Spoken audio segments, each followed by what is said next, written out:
তো আল্লাহ আমাকে নিয়ে গেলেন 13 সালের চিঠি পেলাম তো ডিসেম্বরে, 14 সালের নভেম্বরের 7 তারিখে আমিও গেলাম। ওই জায়গাটা দেখার দরকার আছে। লাল ঘরটা আয়না ঘর না হলেও স্পেশাল ঘর দেখার দরকার আছে, বুঝছেন? আহারে, গেলাম 3 মাস 22 দিন সাইদি সাহেবের কাছে থাকলাম। আপনাদের একটা যুক্তি আছে, যেটা কেমন কথা? সাইদি সাহেব হলেন ফাঁসির আসামি, আর মুজাফফর হলো কি? হাজতি আসামি। কেমনে দেখা হলো? যুক্তি আছে কথার, ঠিকই বলেছেন। ইবলিস এই যুক্তি দিয়ে আপনাকে বিভ্রান্ত করেছে। জেলখানা কাশেমপুর 1 কারাগারের মেডিকেল পার্টের সাথে 3টা সেল ছিল। কয়টা? 3টা সেল। আমি ছিলাম মেডিকেলে, এবং মেডিকেলে থাকার জন্য সাইদি সাহেব নিজেই আমাকে সুপারিশ করে নিয়ে এসেছেন যে বেটা, বাবাটা আমার কাছে থাক। বাবা বলতেন আমাকে, আমার কাছে থাক। আমি যখন কাশেমপুর 1-এ ঢুকলাম বিকেলবেলা, রাত্রিতে দেখছি একটা ব্যাগ সহ আমার কাছে পাঠাইছে, অনেকগুলো হাদিয়া।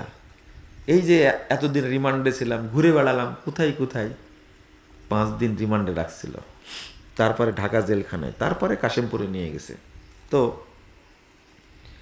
দেখছি ব্যাগের মধ্যে একটা পাঞ্জাবি, একটা পায়জামা, একটা গেঞ্জি, বিস্কুটের প্যাকেট, তারপরে ডালিম, ডালিমটা আনার, আপেল একসঙ্গে দিয়ে দিছে। তো একটা মনে হচ্ছে যে উনি মনে করছেন যে হাই রে, বাবাটা কতদিন না না খেয়ে আছে। ঘটনা তো এইরকমই আসলে, এগুলো পাঠাইছে, আর প্রথম আসছে, ওর কাছে কিছু আসেই কিনা, এরকমই তো হয়, এটাই মনে করেছেন, পাঠাইছে। আমিও পেয়ে হতবাক। আরবিতে লেখা আছে ব্যাগের উপরে, আরবিতে লিখে দিয়েছে হাদিয়াতুম মিন সাইদি, বুঝতে পারলেন? লেখা আছে এটা। তখন বুঝে গেলাম আমি নিজেও তখন আবেগী হয়ে পড়েছিলাম যে তিনি হাদিয়া পাঠালেন, দেখাই হয়নি এখন পর্যন্ত। পরের দিন সাক্ষাতে গেলাম, যাওয়ার পর আমাকে চিনে নিয়ে যখন বলছে যে তিনি নিজেই আমাকে নিয়ে আসার জন্য পাঠাইছেন, কিন্তু গেছে তো খেয়াল করছেন না। পরে বলছেন যে এনে মুজাফফর বিন মহসিন। তখন জড়িয়ে ধরে বলছে, আরে আমি তো মনে করেছি 60-70 বছর বয়স। বুঝছেন কথা? 60-70 বছর বয়স, তাই মনে করছেন। কি যে কান্না কাঁদলেন, আর কপালে কতবার যে চুমু দিলেন আমার মনে নেই। এটা দরজা, যে রুমে থাকতেন ওই বারান্দার বসায়, শীতকাল তো, এই আদর কি ভোলা যায়? আপনি যাই বলেন না কেন। নিজের গলায় মাফলা ছিল 17 নভেম্বর। কত নভেম্বর? 17 নভেম্বর। মাফলাটা গলায় জড়াই দিলেন, নিজেরটা কুলে আমাকে বাচ্চা ছেলের মতো আমাকে বিস্কুট খাওয়ালেন, বুঝছেন? ও হুজুর, তোমার এত অহংকার কেন গো? আমি বুঝি না তো আসলে। তুমি কত বড় হুজুর, তুমি এত গালি দাও? কি পড়া পড়তেন! পড়ুয়া মানুষ কাকে বলে? আমাদের বয়স তখন কত হয়েছে, তাই পড়তে পড়তে মাজা লেগে যায়। পড়ছে তো পড়ছে। আমি বললাম যে এই বুড়া হাড় নিয়ে এত বসে থাকেন কি করে? বাবা, পড়াটাই নিশা আমার। এত কোরআন তেলাওয়াত করতেন আর এত বই পড়তেন। আর এই ট্যাটকা ফুটকা এই মূর্তি, এরা যেভাবে গালিগালাজ করে আমাকে, যে এই বইটা পড়ে মানুষ বিভ্রান্ত হচ্ছে। সাইদি সাহেব, আল্লাহ তাকে রহম করুক তার উপরে। আমি আশ্চর্য হই, এই বইটা 3 বার পড়ে আমার কাছে পত্র লিখেছেন। কয়বার পড়েছেন? 3 বার পড়ে পত্র লিখেছেন। আমি মাঝে মাঝেই, কি আশ্চর্যজনক জানেন, আমি হতবাক হই। যাওয়ার পর থেকে উনি কোনো ফতোয়া কাউকে দেননি। সোজা বলতেন, ওই মুজাফফরের কাছে যাও। আমি বলতাম যে আপনি ফতোয়া দিবেন, এত বড় আলেম থাকতে আমি কি ফতোয়া দেব?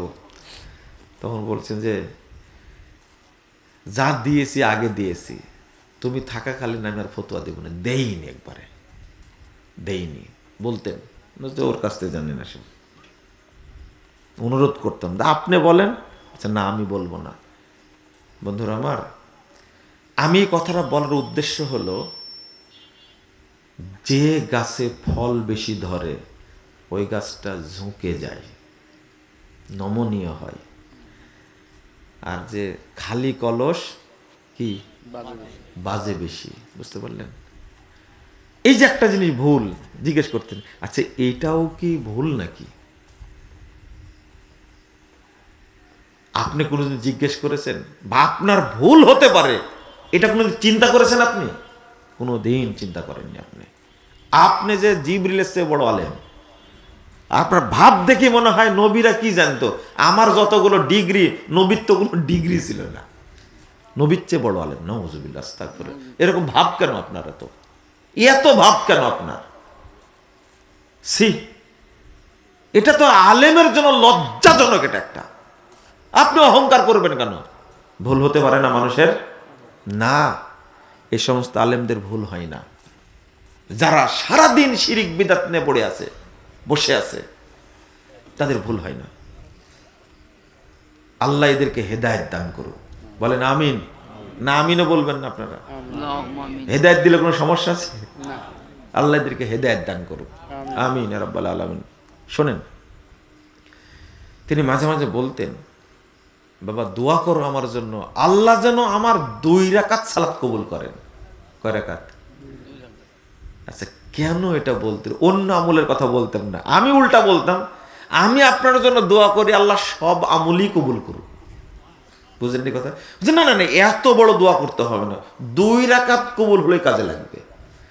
এই যে সালাত কবুল হয়ে গেলে যে অটো অন্য সব আমল কবুল হবে, এটা ওনার মাথায় ছিল, আপনার মাথায় নাই, ঢোকেনি।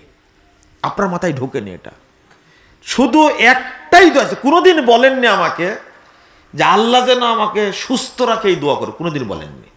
শুধু একটা দোয়া চাইতেন যে আল্লাহ যেন আমার 2 রাকাত সালাত কবুল করেন। আমরা বুঝি না এটা, কিন্তু তিনি ঠিকই বুঝতেন। আর আমরা সালাতের ব্যাপারে খুবই উদাসীন, খুবই উদাসীন, খুবই উদাসীন। আমি যে কথাগুলো বলতে চেয়েছিলাম ওই জায়গায় বললাম যে একটা আয়াতের কথা, আপনাকে আয়াতটা বলবো না, তবে একটা প্রশ্ন করছি, উত্তরটা দিবেন দয়া করে। আজকে দিবেন না পরে দিবেন। প্রশ্ন করেছিলাম, আচ্ছা পাকিস্তানে বোমা হামলা হয় এত, আফগানিস্তানে হয়, বাংলাদেশে হয়, আচ্ছা এই বোমা হামলাটা সৌদি আরবে করা যায় না? বুঝেননি কথা? কুয়েতে করা যায় না? দুবাইয়ে করা যায় না? না হওয়ার কারণটা কি? একবারে বোমা মেরে সারখার করে দিচ্ছে, অমুক দিন 150 মরেছে, অমুক দিন 200 মরেছে। এরকমই তো হয় এই রাষ্ট্রগুলোতে। সৌদি আরবে ইহুদি খ্রিস্টান বোমা হামলা করতে পারে না? আমার যেন প্রশ্ন জাগে, উত্তরটা একটু আপনি দিবেন। আপনার কি মনে হয়? তখন উনি বলছিলেন সাথে সাথে, বাবা উত্তরটা তুমি এখনই নাও। বলছেন না এত তাড়াতাড়ি নিতে হবে, আপনি উত্তরটা দেন। বলছেন না এখনই দেই। এই আয়াতটা তখন তেলাওয়াত করলেন। আল্লাহ বলছেন, আল্লাযীনা আমানু ওয়া লাম ইয়ালবিসু ঈমানাহুম বিযুলমিন উলাইকা লাহুমুল আমনু ওয়া হুম মুহতাদুন। এত সুন্দর করে তেলাওয়াতটা করলেন। কণ্ঠের রাজা তো, তাই না? হ্যাঁ, তো আমি বললাম যে এত তাড়াতাড়ি বলতে হবে? বলছে না, যারা ঈমানকে শিরিক থেকে মুক্ত রাখে তাদেরকে নিরাপত্তা দেওয়ার দায়িত্ব সরাসরি আল্লাহ নেন। হলো উত্তরটা? হলো এবার? পাইছেন এবার? আল্লাহ আমাদের নিরাপত্তা দেয় না কেন? আফগানিস্তানকে দেয় না কেন? পাকিস্তানকে দেয় না কেন? সিরিয়াকে দেয় না কেন? বুঝেননি কথা? বুঝবেন না এটা। এই বুঝটা হওয়ার জন্য খুব ইমানের বিশ্লেষণকারী হওয়া দরকার। এই বুঝটা আপনি সহজে বুঝবেন না। আল্লাহ শিরিক মুক্ত ইমানকে এতটা পছন্দ করেন, আল্লাহ নিরাপত্তা দেন। জেনা করছে, আল্লাহ নিরাপত্তা দেবে। চুরি করছে, আল্লাহ নিরাপত্তা দেবে। মিথ্যা কথা বলছে, আল্লাহ নিরাপত্তা দেবে। কিন্তু শিরিক যখনই করবেন তখন আর নিরাপত্তা দিবেন না। একটা শর্ত করছেন, ওয়ালাম ইয়ালবিসু ঈমানাহুম বিযুলমিন, শিরিক করবে না, আল্লাহ নিরাপত্তা দিবেন। আমাদের অবস্থাটা ঈমানের ক্ষেত্রে এই জায়গায় ঘাটতিটা বেশি। আমেরিকা, ব্রিটেন বহুদিন থেকে চেষ্টা চালাচ্ছে এই সৌদি আরবের ঐতিহ্যকে ভেঙ্গে চুরমার করে দিবে, চেষ্টা করছে না? লিবিয়াতে করেনি? করছে না? আফগানিস্তানে করেনি? কি এত মানুষকে মারলো। মিশরে করেনি? আরব বসন্ত, এই ঢেউটা সৌদি, কুয়েত, দুবাই নিয়ে আসার চেষ্টা করেছে। আমেরিকা পেরেছে? আমেরিকা পেরেছে? না না, অত সহজ না। বাইডেনের ফোন ধরে না মোহাম্মদ বিন সালমান, আপনি কি মনে করেন? বাইডেন ফোন দিয়েছে, ফোন রিসিভ করেন, সময় নাই, পরে ফোন দিতে বললো। আপনার কি বিশ্বাস করেন? বাংলাদেশের একটা বেহুদ্দা পত্রিকা আছে, খুব প্রচলিত, একটা বেহুদ্দা পত্রিকা, মানুষ পড়েও বেশি এই পত্রিকাটা। এই পত্রিকা দিয়ে কুলুপ নিলেও আপনি পবিত্র হবেন না, বুঝছেন? ওই পত্রিকার কথা বলেছি। এই পত্রিকার শিরোনাম করেছে জানেন?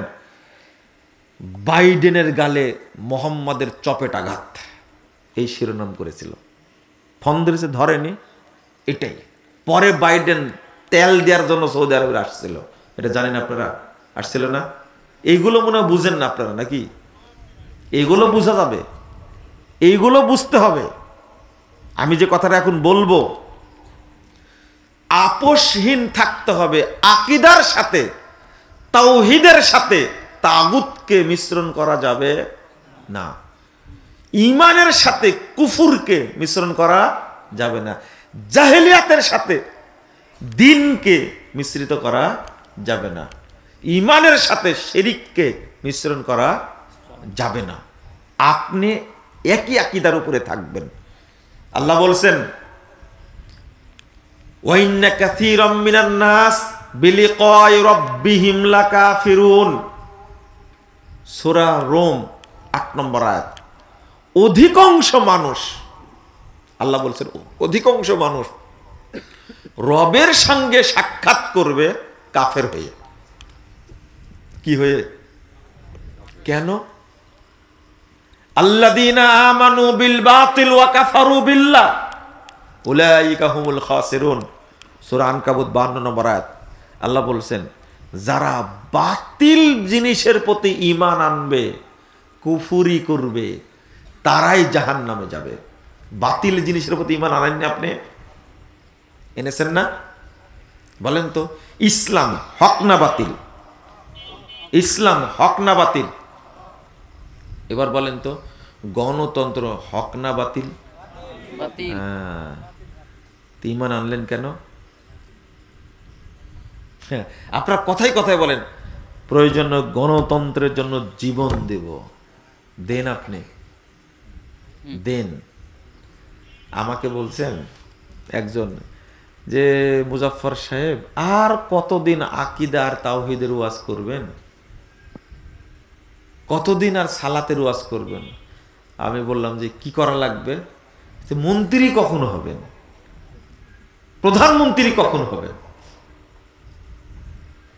আমি বললাম যে তাই, কথাটা তো ভালোই বললেন, কিন্তু আপনারা এমপি মন্ত্রী হয়ে কি করলেন সেটা একটু বলেন না। একটা দল দীর্ঘদিন যাবৎ ক্ষমতা, মানুষ মেরে, টাকা পয়সা চুরি করে ক্ষমতা আটকে থেকে থেকে থেকে এখন পালানিরই জায়গা নাই। কোথায় থাকবে সে জায়গাটুকু নাই। আপনি কি ভাবতে পারেন? বলে যে আমি বঙ্গবন্ধুর বেটি, আমি পাওয়ার চাই, ভোট যেমন তেমন পাওয়ার চাই, দৌড়দণ্ড প্রতাপশালী। পত্রিকায় শিরোনাম আসে, বিশ্বের সবচেয়ে প্রভাবশালী শাসক। আঁকড়ে থাকার পরে ৪৫ মিনিট টাইম পেয়েছে দেশ থেকে যাওয়ার। কি করলেন? এই দলটা নাকি স্বাধীনতা নিয়ে আসছে, এই দলটা নাকি ভাষা আন্দোলন করেছে, এই দলটা নাকি 69 গণঅভ্যুত্থান করেছে, কত কি করেছে। তো ভাই কি করলেন আপনারা? আমার এই মন্ত্রিত্ব দরকার নেই। কি করবেন? আজকে নাম দিয়েছে তার এ দেশের মানুষ, আপনারা বীর পলাতক, তাই না? আপনারা হাসছেনও দেখছি, আপনাদেরও শরম নাই দেখছি। এদেরকে ক্ষমতায় তো আপনারা নিয়ে গেছে, তাই না? বলেননি আপনি? এটা কোন শ্রেণীর চামচা হতে পারে? বলছে যে 2024 সালের 7 জানুয়ারি যে নির্বাচন হয়েছে, পৃথিবীর ইতিহাসে এরকম ফ্রেশ নির্বাচন কোথাও হয়নি। আমার মনে হয় এত সুন্দর করে গুছায়া ইবলিসও বলতে পারবে না। আবার ঠিকও বলছেন আপনারা, আমি কিছু বুঝতে পারছি না। এই চামচাই তো আপনারাই করেছেন, তাই না? আচ্ছা, রাগ করছেন আপনারা, রাগ করছেন, করেন, রাগ করেন না, আমার কি তার যায় আসে? শেখ হাসিনা তো আপনাদের, আমার কি, তা আমার কি যায় আসে? আস্তাগফিরুল্লাহ, আস্তাগফিরুল্লাহ। আর একটা দল, বিএনপির মতো একটা দল, এদের কাজই হলো স্বৈরাচারের বিরুদ্ধে সংগ্রাম করা, স্বৈরাচার তাড়ানো, তাই না? এত বড় প্রতিষ্ঠিত একটা দল, জিয়াউর রহমান সাহেবের স্ত্রী 87-88 বছরের এক মহিলা বিদেশে চিকিৎসা নেওয়ার জন্য যাবে, অথচ সেই ক্ষমতাটা এই দলের হলো না। ধুকে ধুকে জেলখানায়, বাড়ির মধ্যে মেডিকেলে পচে যাচ্ছে, তাও সাহস হলো না। মির্জা ফখরুল সাহেব নাকি তার নামে হলো 755টা মামলা মাত্র। কয়টা? আপনারা কি করলেন বলেন তো দেখি? এই মহিলাটা আপসহীন মহিলা, তার কি চিকিৎসা নেওয়ার অধিকার একটুকু নাই? ওই একটু একটু করে বাড়ায়, 6 মাস 6 মাস করে বাড়ায়। চিন্তা করেন কি করলেন? জামাত ইসলামের ভাইয়েরা কি সংগ্রামটাই যে করলেন। সাইদি সাহেবের মতো একজন বড় আলেমকে আপনার সাইদি সাহেব তৈরি করতে পারবেন? গোটা বাংলাদেশ মিলে একজন তৈরি করেন তো দেখি। এই লোকটাকে যে জেলখানায় পচায় মারলো, শেষে ইঞ্জেকশন পুশ করে মেরে ফেলে দিলে, কিছুই করতে পারলো না। বড় বড় নেতাকে একবার প্রকাশ্যে ঝোলায় শেষ করে দিল। কই আপনাদের নাকি হাজার হাজার লাখ লাখ কোটি কোটি কর্মী আছে প্রশিক্ষিত, এটা আসলে তো ধরতে পারলেন না হাসিনা। আমাদের এই মন্ত্রিত্ব দরকার নাই, আপনারা একটু কিছু করেন, আমরা দেখি। এই তাওহীদ আর মানহাজের দাওয়াত নূহ আলাইহিস সালাম দিয়েছে 950 বছর, আমাদের লাগবে 9000 বছর। মুহাম্মদ সাল্লাল্লাহু আলাইহি সাল্লাম শ্রেষ্ঠ নবী, শ্রেষ্ঠ রাসূল, শ্রেষ্ঠ মানুষ, শ্রেষ্ঠ দায়ী, শ্রেষ্ঠ অর্থনীতিবিদ, শ্রেষ্ঠ রাষ্ট্রবিজ্ঞানী, শ্রেষ্ঠ সেনানায়ক, শ্রেষ্ঠ ব্যক্তিত্ব। শুধু তাওহীদের দাওয়াত দিয়েছেন 13টা বছর, শুধু তাওহীদ আর মানহাজের দাওয়াত দিয়েছেন 13 বছর। আমাদের লাগতে পারে 13,000 বছর। ঠিক এতদিনই দিব, আপনি পারলে ঠেকান, কিন্তু আসলের তলে যাব না ইনশাআল্লাহ। ঠিক কথা বুঝতে পারলেন? আমি আরো 2টা কথা বলেছি, আপনাদের শুনলে খারাপ লাগবে, আমি ওই পর্যন্ত যাব না। সমস্যাটা কোন জায়গায়? ফ্রেশ যদি হয়, ফ্রেশ যদি হয়। আপনাদের কি মনে আছে সাধনপুরে বক্তব্য দেওয়ার সময় আমার বক্তব্য এক পর্যায়ে বন্ধ করে দিয়েছিলেন, মনে আছে? ওই মুজাফফর এখনো ওইরকমই আছে, মরা পর্যন্ত থাকবো ইনশাআল্লাহ। ইনশাআল্লাহ। বাংলাদেশে না, পৃথিবীতে আহলে হাদিসদের বন্ধু কেউ নাই, একমাত্র আল্লাহ। একমাত্র আল্লাহ। ওই হিসাব করে কোনো লাভ নাই, কিন্তু যেটা নিয়ে যাব ফ্রেশ। আপনি কি জানেন দেশ ছেড়ে হিজরত করা যায়? থাকতে পারলাম না, হিজরত করলাম। এরশাদের মতন ঠেলাই পড়ে বলতে পারেন আমি রাজনীতি থেকে অবসর নিলাম, কিন্তু ঈমান থেকে যে অবসর নেওয়া যায় না, ঈমান থেকে তো হিজরত করা যায় না। বুঝেননি মনে হয় কথা, তাই না? হিজরত করা যায়? ইমান থেকে হিজরত করা যায় না? না না। একজন মানুষকে ফাঁসি যদি দেওয়া হয় 1000 বার, ইমান থেকে হিজরত করতে পারবেন? আপনি দেশ থেকে হিজরত করেন, এখানে থাকতে পারলেন না, দিল্লি চলে যান, একবারে খুব সুন্দর করে আদর করে রাখবে আপনাকে। আপনি এখানে থাকতে পারলেন না, লন্ডনে চলে যান, বেলজিয়াম চলে যান, যায়নি সবাই? কিন্তু ইমান ছেড়ে যেতে পারবেন আপনি? এটাই হলো আহলে হাদিসদের সমস্যা, আর অন্য কোনো সমস্যা নাই। আল্লাহ রাব্বুল আলামিন বলছেন, ইয়াকুলুনা নুমিনু বিবাদিন ওয়া নাকফুরু বিবাদ ওয়া ইউরিদুনা আন ইয়াত্তাখিযু বাইনা যালিকা সাবিলা।